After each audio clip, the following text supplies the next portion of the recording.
Hello everyone, this is third video of determinants और इस video में हम लोग डिस्कस करेंगे कि हम डिटर्मिनेंट की हेल्प से किसी भी स्क्वायर मैट्रिक्स का इन्वर्स कैसे कैलकुलेट कर सकते हैं। तो अगर ए कोई स्क्वायर मैट्रिक्स है तो उसके लिए आपको पहले दो चीज़ें ध्यान में रखनी है कि वो मैट्रिक्स सिंगुलर है या फिर नॉन सिंगुलर है। तो यहाँ पे दो तरीके की स्क्वायर मैट्रिक्स हमारे पास होती हैं, singular and non singular matrices. तो सिंगुलर मैट्रिक्स क्या होती है, ध्यान में ये रखना है कि अगर किसी भी मैट्रिक्स का, मान लेते हैं ए कोई मैट्रिक्स है और अगर उस मैट्रिक्स का जो डिटर्मिनेंट है उसकी जो वैल्यू आती है वो ज़ीरो आती है, तो जिस मैट्रिक्स का डिटर्मिनेंट ज़ीरो होता है उस मैट्रिक्स को हम लोग कहते हैं सिंगुलर मैट्रिक्स। और जिस मैट्रिक्स का डिटर्मिनेंट ज़ीरो नहीं होता है उस मैट्रिक्स को हम लोग कहते हैं नॉन सिंगुलर मैट्रिक्स। तो आपको सिंगुलर और नॉन सिंगुलर मैट्रिक्स में डिफरेंस समझ में आ गया होगा। अब हम लोग ये देखते हैं कि कैसे हम लोग कैलकुलेट कर सकते हैं किसी भी मैट्रिक्स का inverse with the help of determinant. अगर ए कोई स्क्वायर मैट्रिक्स है तो ए इन्वर्स का जो फॉर्मूला होता है, ए इन्वर्स होता है 1 by determinant of A into adjoint A. यहाँ पे एडजॉइंट ए जो है इसको हम लोग एडीजे से डिनोट करते हैं। एडजॉइंट हम लोग इसको पढ़ते हैं एडजॉइंट ए, इसको हम लोग पढ़ते हैं एडजॉइंट ए। तो एडजॉइंट ए क्या होती है, तो सबसे पहले एडजॉइंट ए देख लेते हैं। तो अगर हमको एडजॉइंट ए हमको पता चल गया तो डिटर्मिनेंट हम लोग कैलकुलेट कर सकते हैं और वहाँ से हम लोग ए इन्वर्स कैलकुलेट कर सकते हैं। लेकिन आपको एक चीज़ ध्यान में रखनी है, अगर कोई भी मैट्रिक्स क्या है, सिंगुलर है, तो 1/0, क्योंकि डिटर्मिनेंट क्या हो जाएगा उसका, ज़ीरो हो जाएगा। तो 1/0 नॉट डिफाइंड, इसका मतलब उसका इन्वर्स एग्जिस्ट नहीं करेगा। तो आपको ये चीज़ ध्यान में रखनी है कि किसी भी सिंगुलर मैट्रिक्स का जो इन्वर्स होता है वो एग्जिस्ट नहीं करता है। इन्वर्स केवल किसका एग्जिस्ट करेगा, नॉन सिंगुलर मैट्रिक्स का। तो एडजॉइंट ए क्या होता है कि अगर आपके पास एक मैट्रिक्स है A11, अब 3/3 के ले लेते हैं, 2/2 के लिए आप बहुत इजीली कर सकते हो, A12, A13, then A21, A22, A23, then A31, A32, A33। तो ये हो गई आपके पास एक 3/3 की मैट्रिक्स, 2/2 की भी हो सकती है। तो सबसे पहले आपको क्या करना है, ए की कोफैक्टर मैट्रिक्स पता करनी है। कोफैक्टर मैट्रिक्स मतलब जो एलिमेंट्स होते हैं A11 उन सबके कोफैक्टर्स निकालने। पहले A11 कैलकुलेट करना है, यहाँ पे रख दोगे, फिर इसका कोफैक्टर A12, फिर इसका कोफैक्टर दैट इज A13, सबके cofactors A21, A22, A23, then A31, A32 और A33। और जो एडजॉइंट ए होता है, एडजॉइंट ए की जो वैल्यू होती है that is equal to transpose of cofactor matrix. तो कोफैक्टर मैट्रिक्स है, इसका जो ट्रांसपोज होगा, तो इसका ट्रांसपोज कैसे करेंगे हम लोग, A11, A12 रो और कॉलम्स को आपस में इंटरचेंज कर देंगे, A13, then A21, A22, A23, then A31, A32, A33। तो ये मिल गया आपको एडजॉइंट ए। तो ए इनवर्स मिल गया आपको।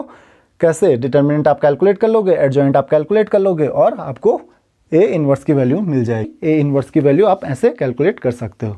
तो अगर आपको किसी भी मैट्रिक्स में जो आपके कोफैक्टर्स हैं उनको कैलकुलेट करने में प्रॉब्लम हो रही है तो आप प्लीज़ पिछला वाला वीडियो ज़रूर देख लें, वहाँ पे मैंने एक्सप्लेन किया है कि आप कोफैक्टर्स कैसे कैलकुलेट कर सकते हो किसी भी मैट्रिक्स में, किसी भी एलिमेंट के। नाउ तो ये हो गया आपका किसी भी मैट्रिक्स का इन्वर्स। अब हम लोग किसी भी मैट्रिक्स के इन्वर्स और डिटर्मिनेंट के बीच में रिलेशनशिप देख लेते हैं। तो सबसे पहले, क्योंकि आपको पता है कि A into A inverse that is equal to identity matrix, तो अगर आप मॉड्यूलस कैलकुलेट करना चाहो दैट इज डिटर्मिनेंट, तो determinant A into determinant of A inverse equal to क्या हो जाएगा, आइडेंटिटी मैट्रिक्स का डिटर्मिनेंट क्या होता है, 1। तो you can say that is determinant of A inverse equal to 1 by determinant of A। तो आपको ये प्रॉपर्टी ध्यान में रखनी है। नाउ दूसरी प्रॉपर्टी क्या है कि आपको पता है कि A इनवर्स इक्वल टू क्या होता है, adjoint A divided by determinant of A। तो जो एडजॉइंट A इक्वल टू क्या हो जाएगा, adjoint A will be equal to determinant of A into A inverse. तो डिटर्मिनेंट ए क्या है, एक नंबर है, आपको ये ध्यान में रखना है। तो अब हम लोग कैलकुलेट करते हैं determinant of adjoint A. Adjoint A का डिटर्मिनेंट क्या होगा। तो यहाँ पे ध्यान में आपको रखना है कि अगर ए इनवर्स किसी भी 2/2 की या 3/3 की मैट्रिक्स है, क्योंकि अगर ए 3/3 का होगा तो ए इनवर्स भी 3/3 का होगा। तो मैं एक एग्जांपल ले लेता हूँ, जैसे A B C D E F G E H 3/3 की हमने एक मैट्रिक्स ले ली फॉर एग्जांपल। अगर 2/2 की होती तो 4 ही एलिमेंट इसमें होते। तो अगर हम लोग यहाँ पे डिटर्मिनेंट ए से मल्टीप्लाई कर रहे हैं, क्योंकि डिटर्मिनेंट ए तो एक नंबर है, तो मैट्रिक्स को जब मल्टीप्लाई करते हैं तो क्या होता है, हर नंबर डिटर्मिनेंट ए से मल्टीप्लाई हो जाता है, हर नंबर, ये भी ये भी ये भी। तो अगर मुझे डिटर्मिनेंट कैलकुलेट करना होगा किसका, इस पूरी मैट्रिक्स का, तो क्या हो जाएगा, पहले तो डिटर्मिनेंट ए कॉमन आ जाएगा। तो डिटर्मिनेंट ए कॉमन आएगा कितनी बार, 3 बार, क्योंकि हर रो और हर कॉलम से कॉमन आएगा। तो क्या हो जाएगा, वो ए क्यूब हो जाएगा। अगर वो nth ऑर्डर की है तो वो क्या हो जाएगा, ए रेस्ट पावर n। तो आपको ये ध्यान में रखना है। और फिर ए इनवर्स का डिटर्मिनेंट, ए इनवर्स का डिटर्मिनेंट आपको ऑलरेडी पता है, that is equal to into 1 by determinant A. तो प्लीज़ इसको समझने की कोशिश कीजिए। तो determinant of adjoint A equal to क्या हो जाएगा, determinant of A raised power n into 1 by determinant A. तो you can say determinant of adjoint A is equal to determinant of A raised power n minus 1। तो ध्यान रखना, जहाँ पे n क्या है, उस मैट्रिक्स का ऑर्डर है। अगर 2/2 की है तो n की वैल्यू 2 हो जाएगी, अगर 3 ऑर्डर की है, 3/3 की है तो n की वैल्यू 3 हो जाएगी। तो ये फॉर्मूला आप ज़रूर ध्यान में रखिए। एग्जाम में कभी एक क्वेश्चन आ सकता है छोटा सा कि डिटर्मिनेंट ऑफ एडजॉइंट ए, आपको डिटर्मिनेंट ऑफ ए पता होगा और आपको डिटर्मिनेंट ऑफ एडजॉइंट ए पता करना होगा। फॉर एग्जांपल अगर आपको दिया है कि A is a matrix of order 3 and determinant of A is equal to 5, तो calculate the determinant of adjoint A. तो आपको डिटर्मिनेंट ऑफ एडजॉइंट ए कैसे कैलकुलेट करना है, that is equal to determinant of A raised power 3 minus 1, क्योंकि 3 order की है तो तब क्या हो जाएगा, square, that is equal to 25। तो ऐसा एक छोटा सा क्वेश्चन एग्जाम में आ सकता है आपके लिए। तो ये फॉर्मूले आप जरूर ध्यान में रखिए। एक ये फॉर्मूला हो गया, ये फॉर्मूला हो गया, तो ये काफ़ी ईजी फॉर्मूले आपके लिए हैं। तो हम एक क्वेश्चन देख लेते हैं। यहाँ पे a इक्वल टू दिया है 1 2 3 2 और आपको a इनवर्स फाइंड करना है। तो सबसे पहले हमको ये चेक करना है कि a इनवर्स एग्जिस्ट करेगा या नहीं करेगा, और उसके लिए हम लोग क्या करते हैं, हम करते हैं डिटर्मिनेंट ऑफ a फाइंड। तो डिटर्मिनेंट ऑफ a क्या हो जाएगा, यहाँ पे this into this, 1 into 2 that is 2 minus 3 into 2 that is 6। Determinant of a क्या हो गया, -4। तो यहाँ पे नॉन ज़ीरो है तो इसका मतलब a इनवर्स एग्जिस्ट करेगा।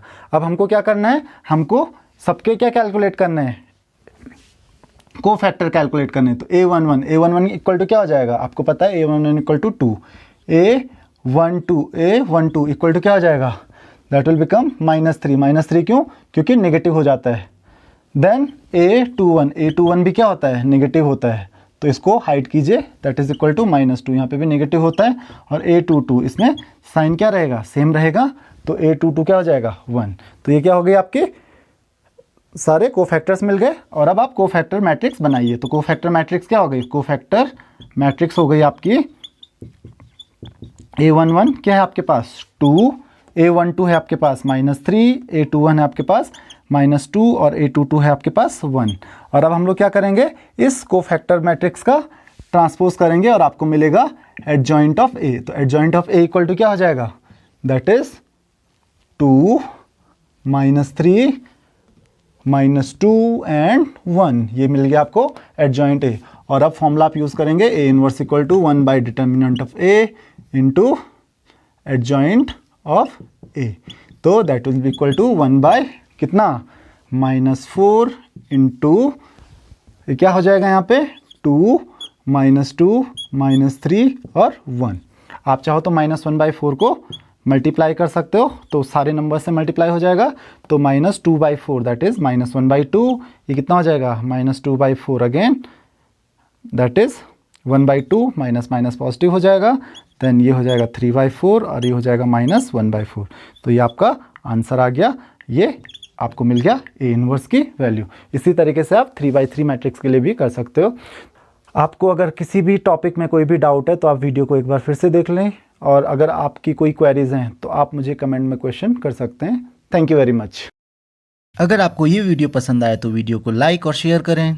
और ऐसे ही और वीडियो देखने के लिए चैनल को सब्सक्राइब करें।